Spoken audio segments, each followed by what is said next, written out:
Howdy, all of you delicious people. I'm here today to review Archive 81, Episode 3, of course, from the first season.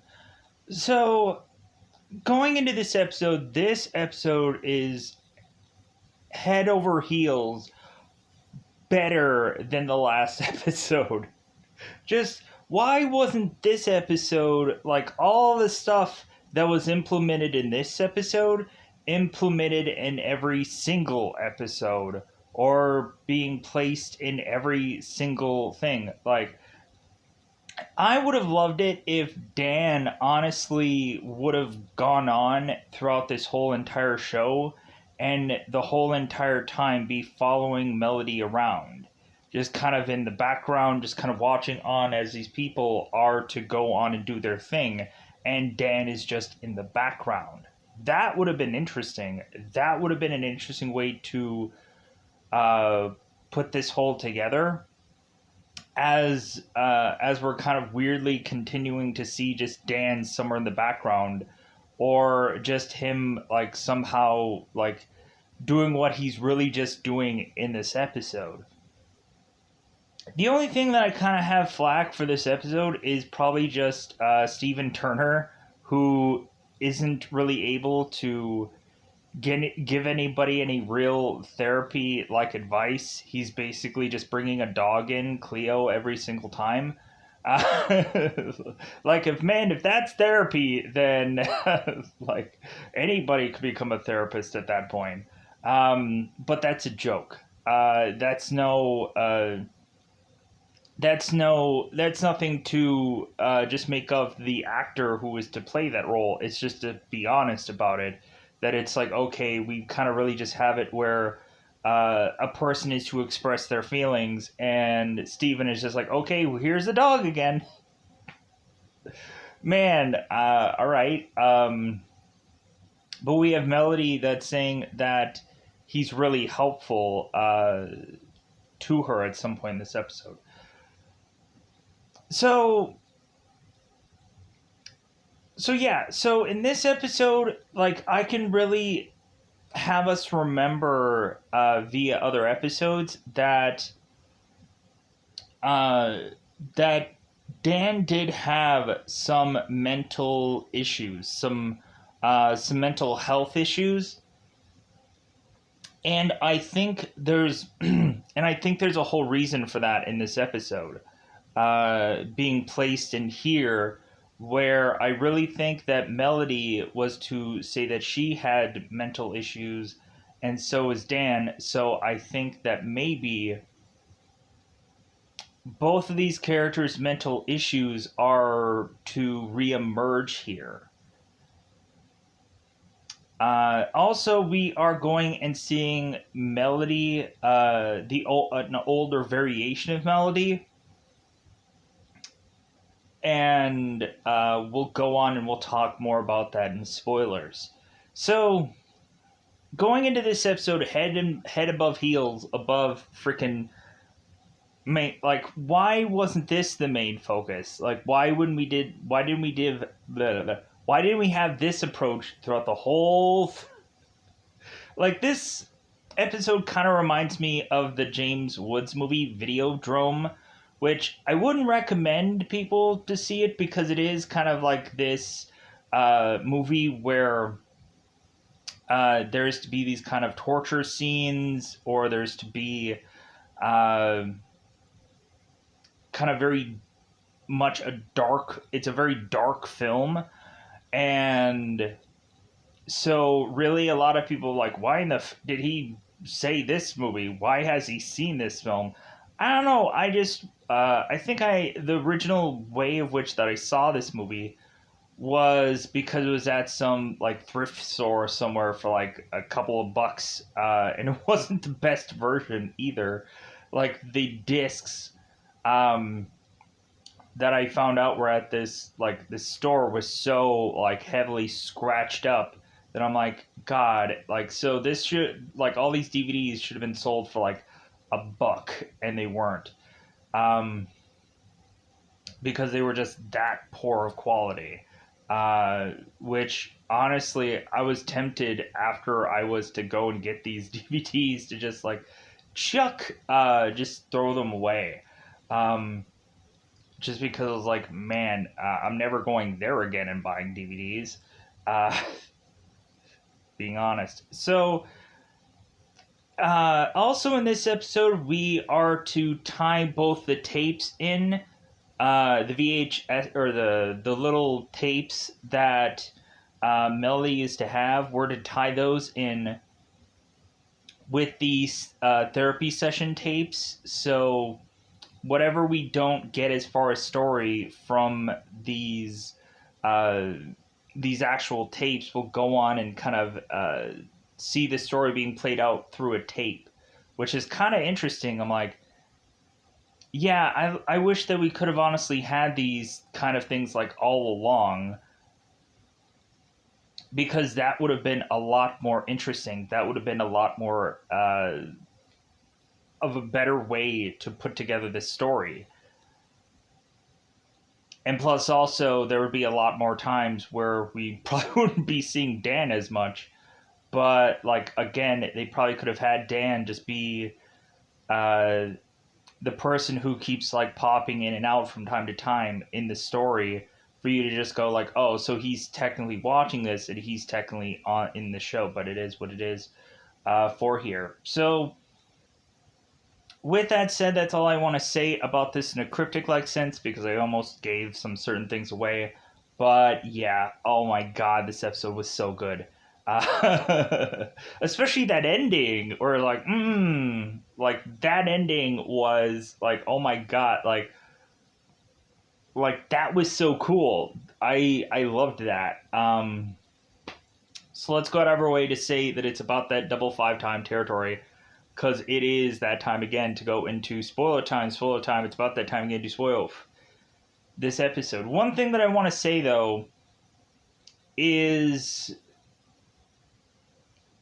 like, if this show is to give us like a certain kind of thing for certain episodes, like, man, you should probably put your best stuff first. Like, you should get your most intriguing stuff first, or otherwise people are going to quickly bail on this show if it's really not like, if they're just going like, oh, this is what the story is, and so why should I continue? Like, if I wasn't reviewing this, like, I would have hesitation about going further into the show after the second episode, because I'm like, oh, this is the story. Click. So, like, if I would have just stopped at episode 2, like, I would have never seen a way more fascinating episode in episode 3. And so, like, them kind of saving their best for another episode honestly isn't the best thing, where I'm just like, man, why couldn't we have just had this from the get go instead of just giving us one episode where it's an interesting episode, but another one where I'm just like, man, this is all going onto a streaming service thing on one shot. And so really, like, we shouldn't have filler episodes, or episodes where I'm just like not satisfied, because like we should just kind of, like, whatever is to be the best thing should be placed throughout.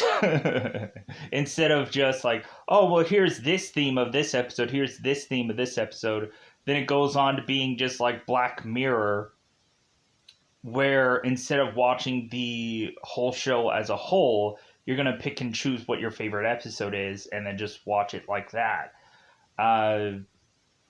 Because I feel like that could be this kind of show where you may not want to go through and watch it all in one fell swoop. You'd rather just go and, after watching it, kind of pick and choose certain episodes that you like the most.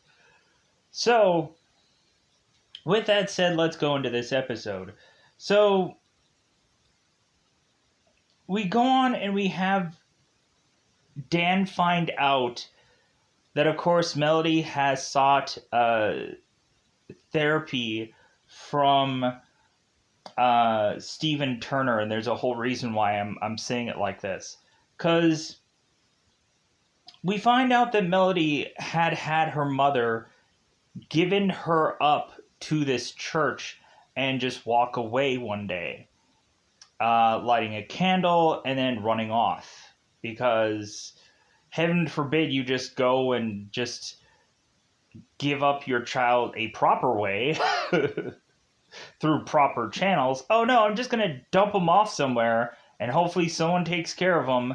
You son of a bitch. Anyways, so, like, hey, it's okay if, well, it's okay if people have second thoughts about becoming a mother. I can understand that completely, but like just dumping your kid off somewhere isn't a good thing. I'm not going to uh, say like, oh, that's like an okay thing to do. Like that's an awful thing to do. Like do the proper thing, do the right thing by going on and giving this person to the proper people so they can go on and have a better life if that's what eventually they go on and do. And plus, also, why would Melody be desperate to go back and try to get to a mother that had just dumped her off somewhere? That seems like unrational for me to just be like, why is she going back and finding a mother or finding her biological mother? Is it just the fact that she just no longer has family? So that might be the one thing where it's just maybe Melody just wants some closure, or maybe she can understand maybe why she is the way she is because of her mother. Not quite sure. So, but pushing on here, I've kind of sat too long at this. So we go on and we have Melody, who is to have gone on and been with the Catholic Church, and so it seems that Melody was kind of forced religion on her, and she is to go on and like regret that she had like forced religion on her to the point of her kind of loathing and hating going back to a church. At one point, Melody is to go and start scribbling in circles on this piece of paper, and a nun, of course, is going and grabbing this piece of paper. I'm like, hey, why are you continuing to draw this stuff? And Melody's like, well, I'm not sure. It must be some kind of mental thing of sorts, and they couldn't really figure out what that was. So, because Melody continued to realize that the church just could not help her, and luckily there was a woman that was willing to adopt Melody, and she was like, thank God I got the heck out of there. Because Melody's going and saying all this to Steven and talking about her past, and from what all she can remember, because like for me, like I don't remember anything. Like there's certain times where certain people will tell me stories about me and my past, and I'll just be like, I don't remember that at all. Like I don't remember any bit of that. Because I just don't have like really well long-term memory unless it was like a couple of years ago or whichever. Like if it really had some real effect on me, um, because I quickly forget things, or my life just eventually becomes a blur. Just because it's like, how can you remember something when you were 10 or whatever now that you're this age now? So going on, we of course have Steven, who's kind of listening to Melody, and we immediately have it to where Steven's like, hey, do you like dogs? Here's a dog. Her name is Chloe. Here you go. Like, that's his answer. Hey, here's a dog. Do you like dogs? Like, there's nothing that he was, like, profoundly, like, having the answer for, but, hey, here's a dog. So, really, we go on and we have Dan, who's hearing these tapes, and so we turn around and have Dan go and call Mark because, man, like they really should have just had Mark be like with Dan this whole entire time, and really just like having him either being at this facility or something, like him just consistently calling this guy. But I can also understand that because when you really think about it, Dan doesn't always have to be part of the screen then. You could just have kind of Mark responding to Dan, and they don't have to be in the same room together, or they don't have to actually be tossing these lines out. So you can just have Dan there less. And so I get how we can go and try to curve around. Now that I've thought about it, how we can kind of like have certain people in scene less, uh, even though technically they're the lead of the show. But I guess you could pay people less for certain shows if they're not as much in certain things or they're not focused as much. Plus, I guess if Dan was always on screen all of the time, I think people would. I think people do like the kind of the switching it up where Dan is not always there. So, with that said, so Dan is going and calling Mark, and so Dan is going on and asking Mark about that music and if there's to be any connection to the music. And Mark, of course, is going like, nope, nobody's ever heard of this music before. I think he says the word Kaligo or Kaligo, some goofy thing like that. So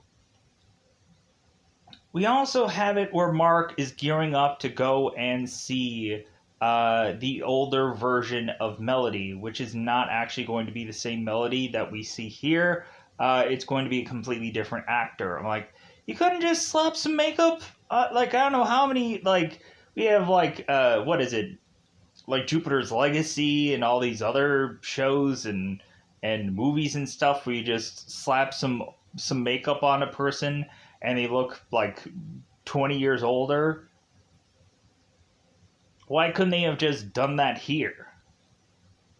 I guess it doesn't matter, but still, it's just like slap a makeup on a person. Come on. Because I don't know how many Netflix series I would just see that where you just see a much older actor, and then all of a sudden you're like, there's probably going to be a lot of flashbacks going on in here. And then, surefire enough, like we had, I think, Midnight Mass that had like flashbacks also. I'm like, yeah. Or I assumed that there was going to be flashbacks in that show because we had characters who were looking way older. I'm like, that's not how old that guy looks. There's going to be a flashback somewhere in here. So,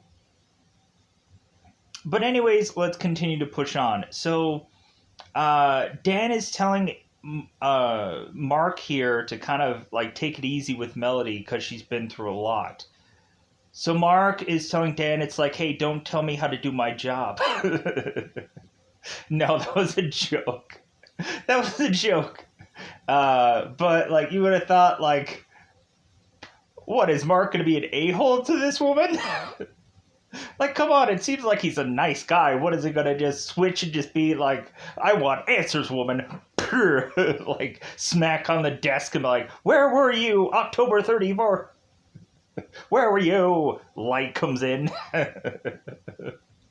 So, but we have it where like kind of Mark is asking. I think he ends up asking Dan about like, are the tapes helping? Are they productive? Like so. Like Dan is like I think very unsure yet. So we go on here, and so we have Dan who eventually is to go on and do another one of these tapes. Oh, wait. Let's back up a little bit, because Dan is to also find out after he's to go and completely dismantle the bathroom and see if there's any bugs in there, and he realizes that there isn't. He's telling Mark this, Dan is to also go on and go through this one, this kind of wall outlet to find out that there is a camera system going on through the house. So Dan had gone on to put this attachment to this to now have Dan get the exact same camera feed that Davenport is to be seeing here.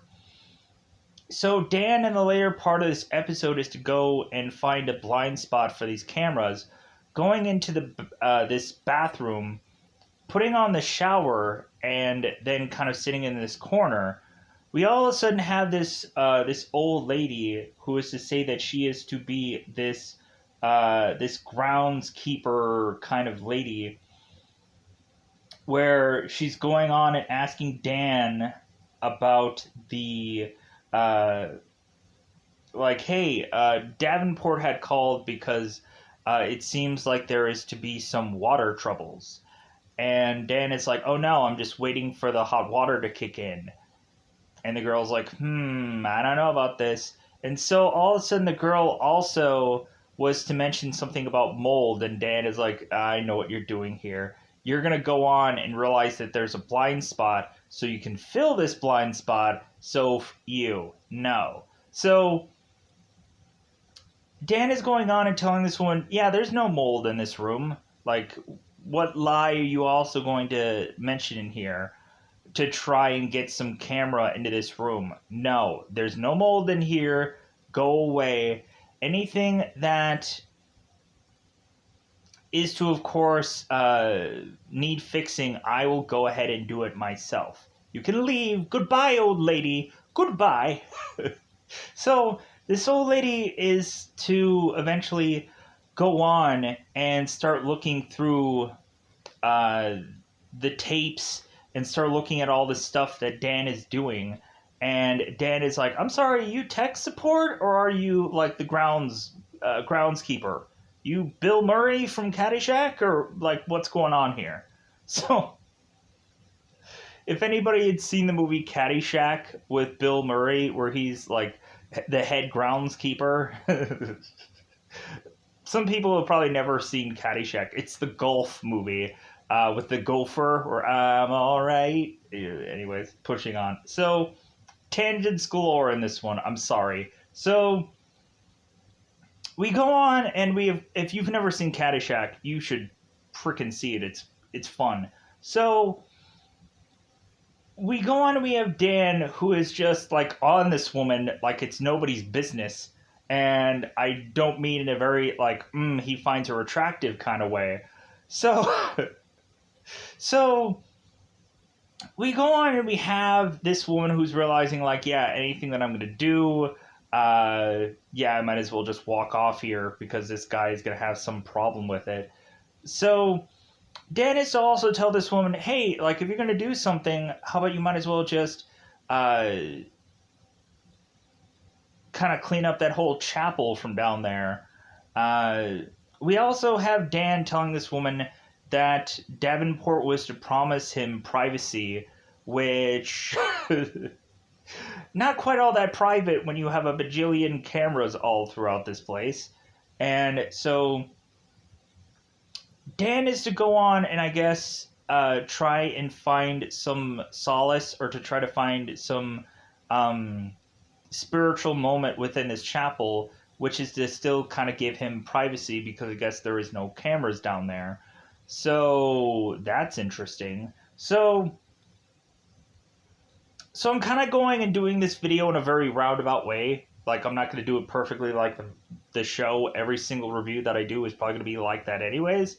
But there's very few things that I actually do it in the perfect way of doing things. And that's very rare. Anyways, cat. Anyways, tangents galore. So let's go on here. So Dan is to now go and fix one of these tapes, and so now we go on, and Melody here is to kind of focus on Jess and try to figure out if there's some way to help her. And so Melody is going on and seeking a number of things to think that she can go on and help Jess with her possible seizures or whatever the thing that she's doing is. Maybe she has a cold chill weirdly. I don't know. So we, of course, have Melody go on and take Jess to her therapist because supposedly Jess had said that she had talked to her mother and had agreed to all this, that Jess could go on to see this therapist. And so we go on and have Jess and Melody and Steve all have this session together. And so Jess is going on and starting to kind of unload here and talk about things. And so we again have Steven who's like, hey, Jess, do you like dogs? Here you go. Here's my dog. It's Chloe. Yeah, isn't that great? But then all of a sudden, we have Jesse's mom kind of barging in, and she's like, what the heck? Like, you're going and you're, like, parenting my daughter? Like, you guys didn't have permission to do any of this. Here's my question. How does Jess's mother even know where her daughter is? Did this place call? Did they leave a message saying like, oh yeah, like we're gonna go and do future appointments? What is gonna be the best time available for you or something? I don't know. Like, how is it that this mother all of a sudden just like some kind of magical being just appears at this session? Maybe Jess left a note. Maybe I have to go on and justify a billion things of how this woman just magically appeared here. Magically, deliciously. So, Jess goes on and is teared away from these people, and so Steve is now upset because Melody was backseat parenting. It's like, you can't do that, Melody. You can't do that. How dare you? So Melody is to go on and realize that there might not be an answer for her through Steven, because Melody is to just say like, well, yeah, like Steven was always really helpful. I'm not sure how, but like Steven supposedly was helpful. Maybe just to listen to Melody, and that's enough. Maybe because a lot of times, like, Melody can feel free to kind of say anything compared to anybody else. So we go on here and have Melody going and talking to Annabelle, and we have it where Melody is possibly thinking maybe if a therapist can't help her, maybe she needs to go on and get a full-on exorcist with this girl, Jess. Just like, power of Christ compels you! The devil's inside of her. She's speaking Latin. I've seen too many Conjuring exorcist stuff lately. Still. This girl needs to get some exercise. So Melody is going on. Melody is going on talking to Annabelle, and Annabelle's just like, well, don't you, like, you're a person that hates going to a church, and you're thinking that the only answer for Jess is a church. Do you see how bizarre that is? Do you see how, like, that makes no real sense?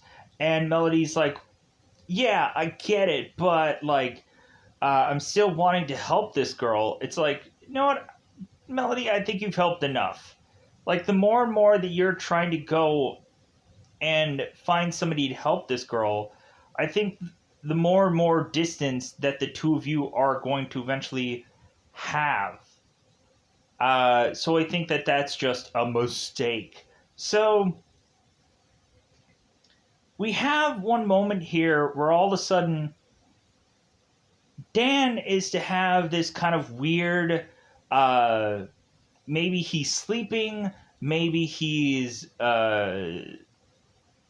maybe this is all really happening, not quite sure. Uh,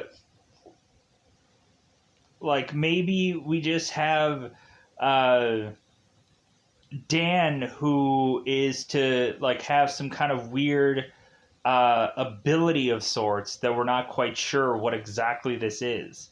So Dan all of a sudden is to appear in this part of this apartment complex and kind of sitting on this chair, and he's kind of like, what the heck is going on here?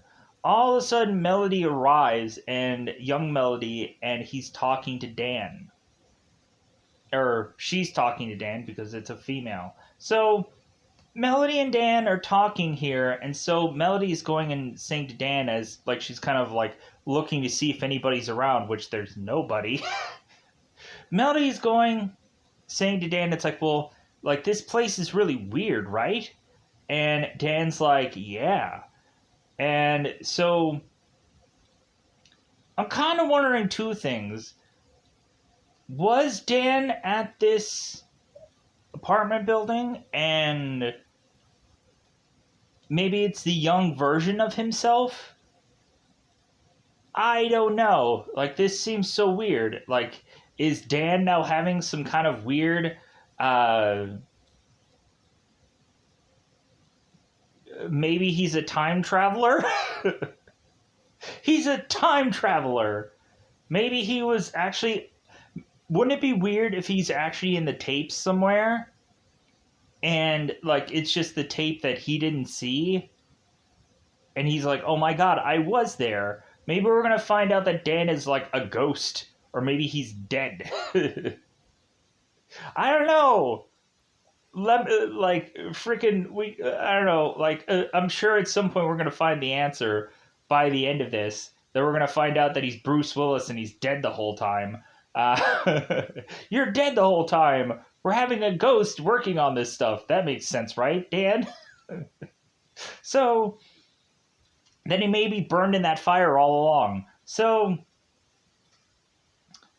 Dan is to go on here, and so he's kind of confused about what this is.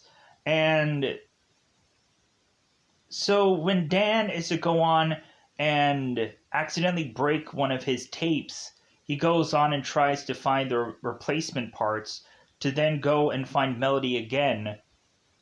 And he's just like, okay, this is so weird. It's so weird. So we have Dan and Melody on the stairwell, and so Melody's just like, well, hey, maybe you and me can like go and have some banana Fanta, or Fanta. How does she pronounce it? Fanta? Does she? Because, anyways, it pushing on, but so Melody is like. It seems that she's trying to befriend Dan for whatever reason. And so we go on, and we don't have Dan saying that he is Steven's son or anything. Like, we really just have Dan who is talking to Melody and saying that she's a good person and that she has uh, a thing about her, and it's not a bug, and that it's some kind of like trait or some kind of thing about her. It's like, so it's not like a defect or whatever about her, that it seems that she might come off as like some kind of person. So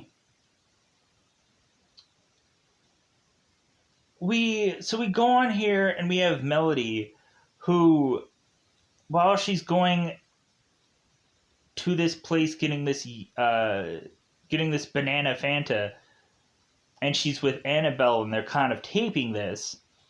We go on, we have Melody, who is to re-say what Dan was to say about the whole bug thing.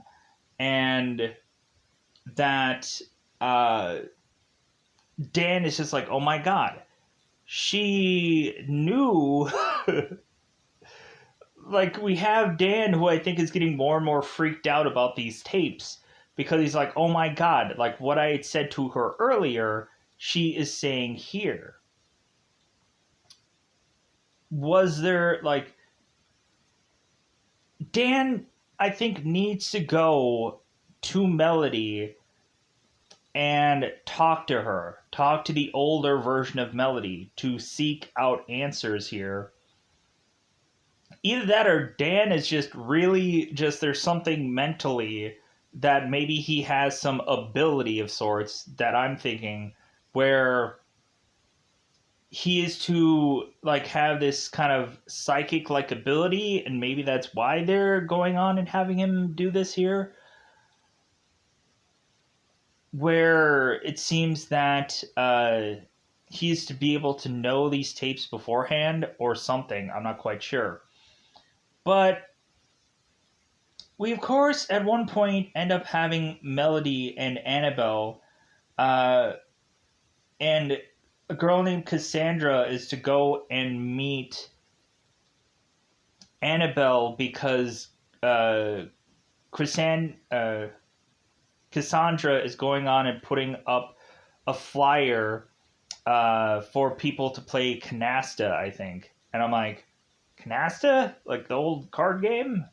So we weirdly have Cassandra who's going on and like hugging Annabelle and getting a big whiff off of her. I'm like, okay, this girl is strange.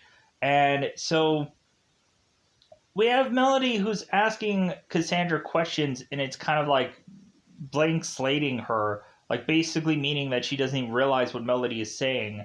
And then she's like, hey girls, Canasta, to sign up. And then she walks off, and I'm like, God, these people are so weird. So weird. And so now when we're at this store and Dan is talking to her through the tape as if Dan is now talking to Melody through this tape, and Melody's like, oh, like, it's glad that you're here, Banana Fanta, like we said, like, would you like some of this through the videotape? And Dan is like, is this really happening? Like, is this really going on? Huh? And so all of a sudden, Cassandra, who's all of a sudden now on the tape, is to go and take her hand through the TV and grab onto Dan, choking him. And he's like, oh my god! And so I'm like, what the is going on here? What is going on? What's up with this? Let's go and let's cover the whole Mark and Melody thing. So Mark goes on and is to find Melody, and it seems like half of her face is to be, of course, burnt from this fire. So we go on and we have Mark, who is starting to ask Melody questions, and it seems that Melody is trying to not come up with any answers whatsoever, as if Mark is kind of wasting his time talking to this woman, because we have it where Mark is to say, it's like, well, hey, like, what kind of happened to you after this fire? And Melody's like, well, I decided to just go and reinvent myself and kind of just run off. And so it's like, so you ran off, but you didn't like change your name because people found you. You didn't really reinvent yourself here, buddy. Reinvent yourself would have been like ghosted, and you would have never found her again. Like, she should have been like the one girl from Titanic who changed her name to like Dawson and just kind of vanished. And Melody wasn't that. So we, of course, have Melody who is to tell Mark, it's like, well, you want to hear about the fire, right? About the Vista fire. So Mark is like, well, of course. So we go on and we still have Melody that's like to not really remember much about that whole ordeal. Uh, and so we really have it where like all Mark is to really have to say here is that like, hey, like, does this song sound familiar to you? As he goes on and plays it, and Melody's like, yeah, that sounds pretty. Not that it affects her in any way, not that it all of a sudden is making her sick, or is all of a sudden making her any kind of way of which or whatever. So Mark goes on and just like there's nothing to really go and talk to this woman about. It just feels like he's getting a boatload of nothing. So really, I would just probably rather want Dan to go and talk to Melody because he's actually seen the tapes. He's listened to his father's therapy sessions. Like you just kind of have Mark, who is to come in there and is to not really know what to ask this woman, and so he's going nowhere quickly because this woman is just like, well, I don't know what to tell you, and I don't think I'm going to tell you anything. Uh, so yeah, like that's kind of the crossroads of where we get into this episode. So yeah, with that said, I think that covers most of this episode. Let me know in the comments below if there's anything that I probably forgot about, because I'm sure there probably is. Especially with that dialogue between Mark and really Melody there. I might have messed that up somewhere, but yeah, so great episode overall. I just wish that we could have gotten more of this throughout. I wish like this would have been overall the way that the episode approaches itself. We also had let's go and let's talk about the whole Father Russo thing, or the father thing, the priest. So Melody goes on and is to speak to the priest, and so eventually we have Melody going and talking to the father about like her religion, and so the father goes on and he says that like, well, yeah, like I didn't really like, it wasn't in me to feel very religious also for the longest time, but then all of a sudden we had this kind of like this guy who went on and eventually found, I guess, Jesus, and so came back to the church and was wanting to become a priest. So we go on and we have kind of Melody and this father going on and talking about their religion and how like Melody is kind of a skeptic and blah blah blah blah blah.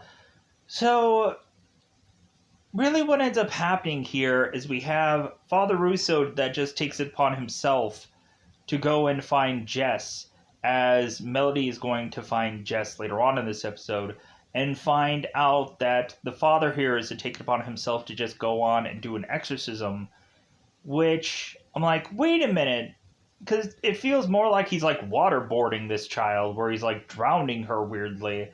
And so the father here is going on and trying to perform some exorcism. Like, what proof is there that there is like a real need for that? Like, look at the movies like The Conjuring and whatever, and there isn't any real proof that this girl, like, she's not speaking Latin, she's not turning her head all the way around, like she's like it seems like she's a normal girl besides the certain points when like her body shakes for whatever reason. Like there's no justified reason for this girl needing to get a demon pulled from out of her.